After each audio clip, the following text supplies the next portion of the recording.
சில ரைவல்ரி ஹேட்ரடால வரும். எனிமிட்டியால வரும். சில ரைவல்ரி தான் ரெஸ்பெக்ட், பிரைட்னால வரும். ஸோ அந்த மாரி ஒரு பிக்கெஸ்ட் ரைவல்ரி தான் CSK versus Mi. So as a CSK ஃபேனா இன்னைக்கு யார் ஜெயிப்பாங்கன்னு நெனைக்கிற? கண்டிப்பா வந்து இன்னைக்கு சிஎஸ்கே தான் ஜெயிக்கும். என்னதான் வந்து ஏன்? ஹெட் டு ஹெட்ல வந்து நீங்க ஒரு 2 மேட்சஸ் ஹெட்ல இருந்தாலுமே, பட் ரீசென்ட்டா லாஸ்ட் 4 மேட்சஸ்லயுமே நாங்க தான் ஜெயிச்சிருக்கோம்.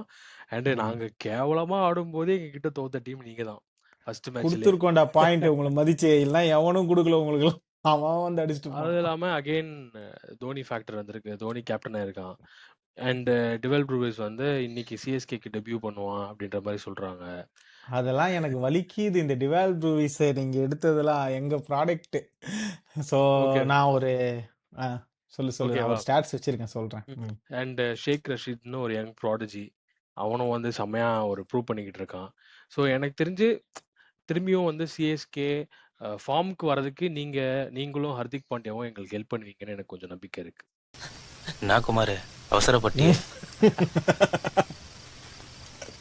So okay. ஸோ நீ என்ன நினைக்கிற? எம்ஐ ஃபேனா?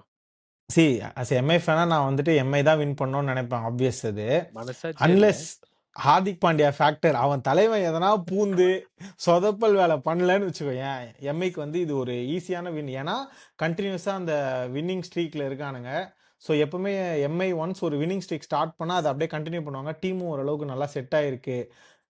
அகைன் அதேதான். அந்த ஒரு தலைவன் ஃபேக்டர் மட்டும் வந்துச்சுன்னு வச்சுக்கோயேன், அதுல அது வடச்சென்னையில வர ஒண்ணுதான். டயலாக் மாதிரி அவன் விஸ்வாசம் எங்க தலைக்கு.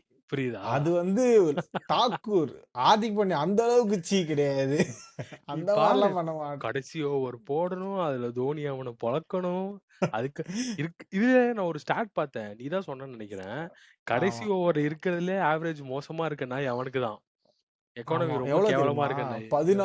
14.5 கிட்ட ஆனாலும் தலைவன் தான் வந்து என்டையர் லாஸ்ட் ஐபிஎல். ஓவர் போடணும். ஐயோ ஆண்டவரே! ஏய் ஹார்திக் பாண்டியா நீ லாஸ்ட் ஓவர் புரிஞ்சுக்கோ. குடுத்துருப்பா. அவன தப்பா பேசாதடா. அவன் ட்ரீம் 11 டீம்ல அவன் கேப்டனா வச்சிருக்கான்டா. 2 விக்கெட் தேறணும்டா அவனுக்கு. இன்னொன்னு வந்து பார்த்தோன்னா, சிஎஸ்கேவும் நான் வந்து நெவர்தலெஸ் இப்போ ஒரு மாரி ஷேப் ஆயிடுச்சு. அந்த ம். என்னடா ஒண்ணும் இல்லாத ஸ்குவாடுன்னு நெனைக்கும்போது, ஒரு போஸ்ட் ஒண்ணு பார்த்தேன். அந்த பேட்டிங் ஆர்டரு ம். வேற ராகுல் திரிபாதி வெளிய, வன்ஷ் பேடி உள்ள. மத்தபடி அதே டீம் தான். ரவீந்திரா அண்ட் ரஷீத் அண்ட் ஓப்பனிங்கு. ஓவர்டனுக்கு பதிலு இவன் Dewald Brevis. Dewald Brevis. So வந்துட்டு அது உண்மையாவே சூப்பரா இருக்கு ஆக்சுவலா. அந்த டீம் ட்ரை பண்ணாங்கன்னா நல்லாருக்கும்.